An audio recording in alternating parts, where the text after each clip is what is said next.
Tanggal 11. 2011 tambah 13 tambah 14. Jadi 20. Bang. Oke. Dah. Ya, Bang. Pada hari ini, hari Selasa, tanggal 11 bulan 11 tahun 2025, kami dan Bang Firdaus Oyobo ya, kita gantian ya. Apa? Abang dulu. Enggak sebulan. Sip. Jadi Bang Firdaus ini untuk kali ini sebagai klien. Saya kali ini sebagai kuasa hukum. Tapi tidak menutup kemungkinan di masa-masa yang akan datang berbalik. Gantian.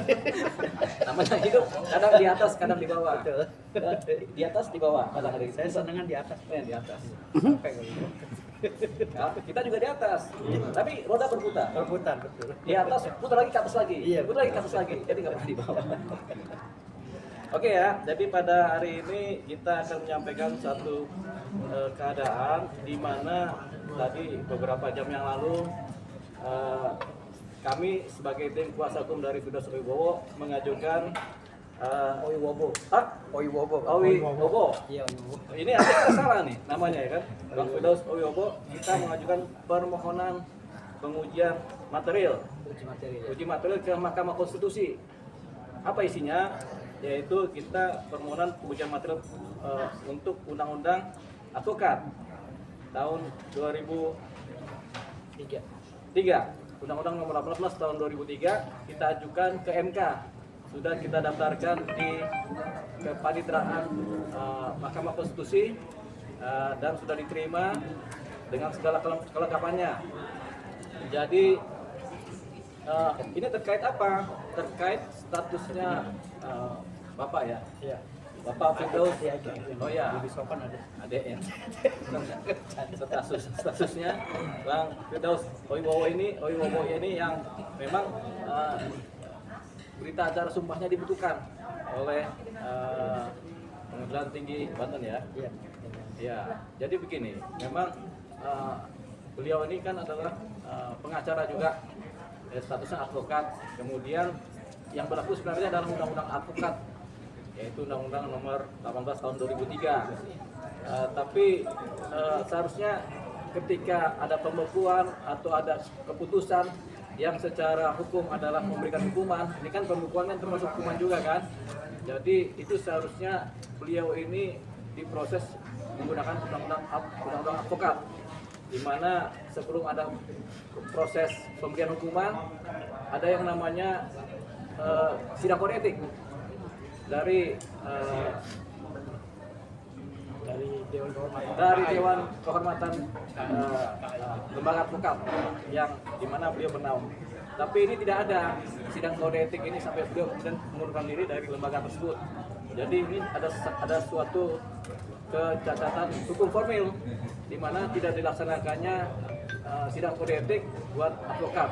Jadi sebenarnya advokat yang melakukan kesalahan yang dalam kaitannya pelaksanaan tugas itu kemudian ada sidang kode etiknya, misalnya di pengadilan marah-marah yang berlebihan atau kemudian ada posisi contempt of court misalnya menghina jaksa, menghina hakim, itu memang harusnya di sidang kode etik. Tapi beliau ini langsung diputus, dihukum sanksi pembekuan berita acara sumpahnya, yang kemudian berakibat beliau secara faktual tidak bisa menjalankan profesi advokat khususnya di persidangan begitu.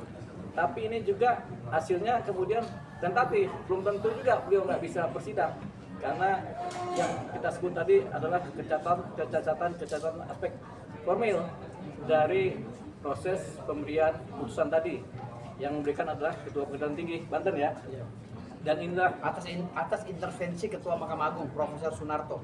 Itu kita nggak tahu dapat dari mana itu cerita, tapi Bang Firdaus bilangnya begitu Atas ya. intervensi Profesor Sunarto. Jadi terhadap hal tersebut akhirnya kita melakukan uji material terhadap Undang-Undang Advokat Nomor 18 tahun 2003, di mana seharusnya Undang-Undang Advokat ini memang secara saklik itu menempatkan posisi advokat dalam posisi yang terkunci oleh undang-undang advokat.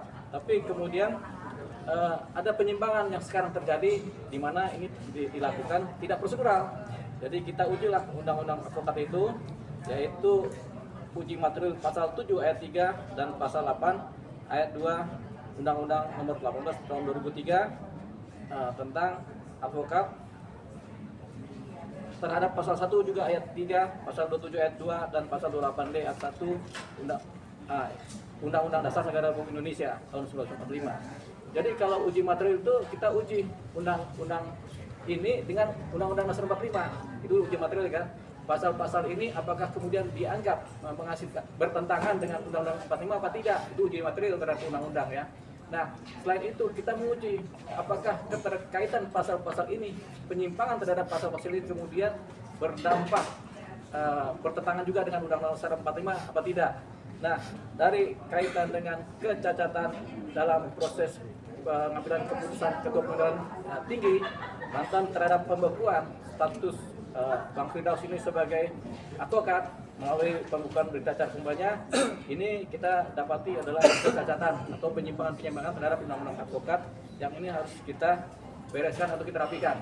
Jadi pada hari ini tadi beberapa hari yang lalu sudah didaftarkan uji materi tadi dan sudah diterima oleh pihak Mahkamah Konstitusi, Kepalitaran Mahkamah Konstitusi, dan ini akan berlanjut sampai pada titik proses dimulainya sidang uji material di Mahkamah Konstitusi, di mana dengan pemohonnya adalah Firdaus Oyobo didampingi kuasa hukumnya saya sendiri dan tim Yuli Paimara dan rekan. Jadi nanti kalau teman-teman media mau bertanya, itu yang akan kita bahas pada saat press conference pada sore hari ini gitu. Untuk lebih perdalam materi, silakan Bang Firdaus Oyobo menceritakan duduk soal dari apa yang sebenarnya terjadi terdahulu sampai saat ini. Silakan Bang Firdaus. Ya. Jadi Assalamualaikum warahmatullahi wabarakatuh. Terima kasih kepada rekan-rekan media yang jumlahnya berapa ratus ribu orang. Alhamdulillah sudah memenuhi hotel ini ya. Terima kasih banyak. Jadi sebenarnya cerita ini berawal dari saya naik meja. Sebenarnya saya itu pulang syuting malamnya, syuting film laga gitu. Dan ada adegan naik meja. Tahu-tahu karena syutingnya nggak jadi di take malamnya, jadi paginya actionnya nggak, itu bercanda. Jadi gini, hal yang tidak disengaja itu menurut analogi hukum itu tidak bisa ditafsirkan sebagai pelanggaran hukum karena itu di luar kesadaran. Jadi di dalam pasal 44 KUHP itu dinyatakan bahwa orang yang tidak sadar tidak bisa dipidana ataupun dituntut secara hukum apapun. Jadi akhirnya proses itu bergulir dan saya langsung dibekukan dalam tempo yang sesingkat-singkatnya. Bayangkan, tempo 2 hari saya langsung dikeluarkan pembekuan. Pemecatannya dilakukan tanggal 9, saya kronologis serurut ya. Jadi tanggal 6 saya naik meja, nggak sengaja karena adanya jaksa yang mengepung klien saya, Rasman Nasution. Saya spontan naik meja ingin menyelamatkan klien saya. Lalu tanggal 6 itu viral, Hotman tanggal 7-nya keluar meminta saya dan Rasman dibekukan. Lalu tanggal 9-nya Kongres Advokat Indonesia hari Minggu memecat saya, mengumumkan pemecatan, dan hasil pengumuman itu dijadikan referensi oleh Mahkamah Agung untuk mengeluarkan surat penetapan pembekuan saya tanggal 11 gitu.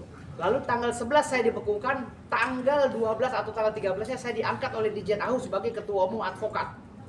Bisa dibayangkan, saya dibekukan sebagai advokat, dipecat oleh Kongres Advokat Indonesia.